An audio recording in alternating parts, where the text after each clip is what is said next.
Nous sommes aujourd'hui le 9 mars 2023. Maudit soit l'homme qui met sa foi dans un mortel. Béni soit l'homme qui met sa foi dans le Seigneur.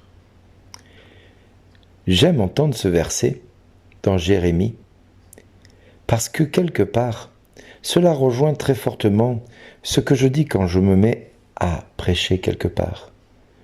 Si vous attendez de moi, je leur dis souvent, vous allez être déçus. Mais si vous attendez de Dieu, vous ne serez point déçus. Et il est préférable à un homme d'attendre de Dieu plutôt que des hommes. On sait très bien ce que les hommes sont capables de faire. On le voit aujourd'hui à travers tout ce qui se passe dans les médias.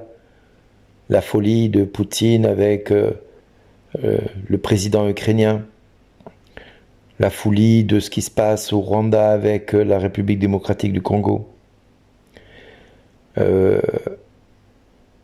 La folie de ce qui se passe de par le monde, à droite, à gauche.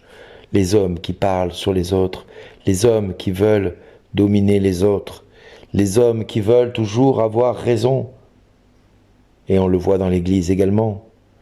Ceux qui disent que c'est eux qui ont la vérité et les autres le mensonge, l'hypocrisie, l'endoctrinement.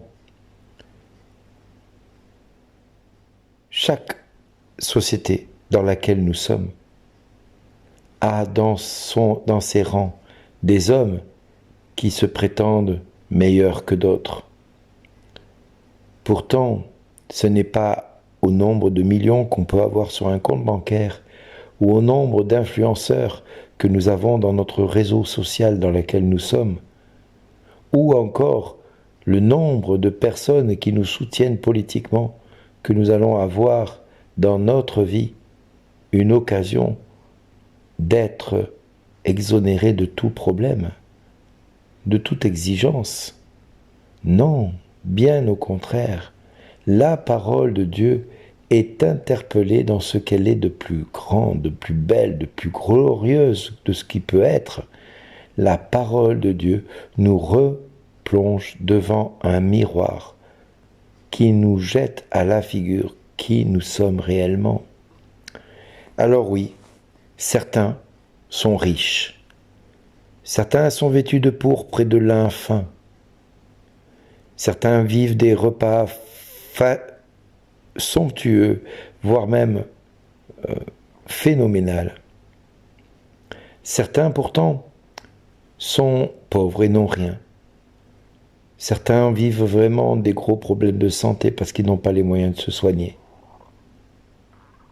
Certains sont peut-être très très riches à leur table, mais dans leur cœur ils sont peut-être très très pauvres.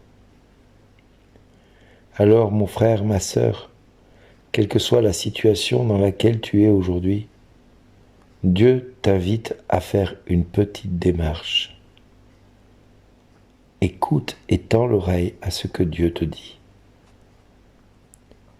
Je t'invite à écouter ce que Dieu dit de ta vie. Dieu t'invite à ne pas juger ta vie sur ce que tu as ou possèdes, ou à la reconnaissance que les hommes ont de toi. Non, non, ce n'est pas le plan de Dieu pour toi et pour moi.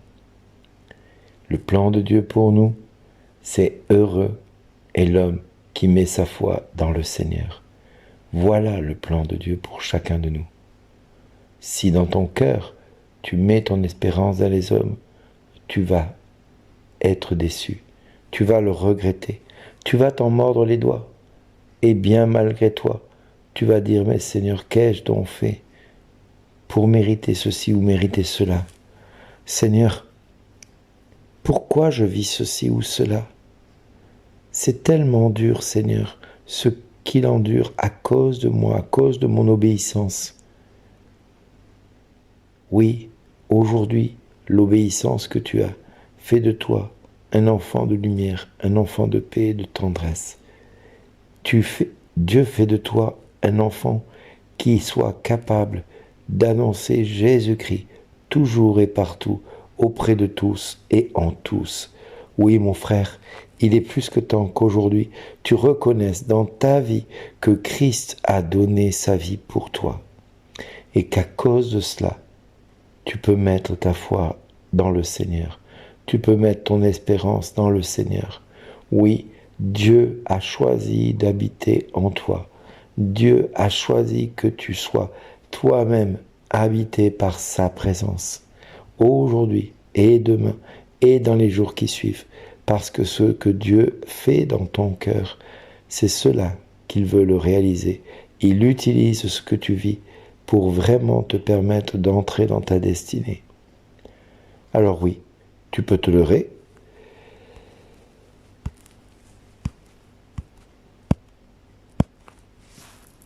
Tu peux te tromper, tu peux vivre quelque chose de difficile, mais tout ce que tu vas vivre, c'est pour être heureux, parce que tu vas mettre ta foi dans le Seigneur, parce que tu vas mettre ton espérance dans le Seigneur. Alors, tu pourras voir le Seigneur agir à travers toi. Tu pourras voir le Seigneur se servir de toi et faire que tu portes du fruit et que ce fruit demeure et que ce fruit porte du fruit à son tour. C'est ça que Dieu t'appelle à vivre. C'est ça que Dieu te demande de vivre aujourd'hui, dans ton cœur, dans ta vie. Et si tu laisses le Seigneur venir en toi aujourd'hui et demeurer en toi, alors tu vas recevoir le bonheur que Lazare a reçu. Tu vas recevoir cette vie en abondance, cette vie qui ne te quittera plus, cette joie qui ne te quittera plus. Tu vas recevoir cette paix qui ne te quittera plus, parce que c'est là que le Seigneur t'attend. C'est là que le Seigneur veut que tu fasses de ta vie un témoignage vivant pour ceux qui t'entourent. Tu recevras la consolation dans ta souffrance, tu recevras la paix dans ta joie et dans ta vie de tous les jours. Tu recevras le bonheur pendant toute ta vie. Oui, c'est à cela que Dieu t'appelle à vivre et à entrer et à rencontrer cela. Mais si tu n'écoutes pas les saints et les prophètes, alors tu as déjà ton salaire et lui ne pourra rien faire pour toi parce que la balle est désormais dans ton camp. En choisissant Jésus, parmi tous les hommes du monde entier, si tu choisis Jésus comme seul Seigneur et Sauveur, si tu le choisis comme ton Seigneur et ton Dieu, alors tu seras de ceux qui sont appelés de ce monde à l'autre pour entrer dans la gloire et de contempler sa gloire tous les jours de ton éternité. Sois béni mon frère, sois béni ma sœur et merci d'exister.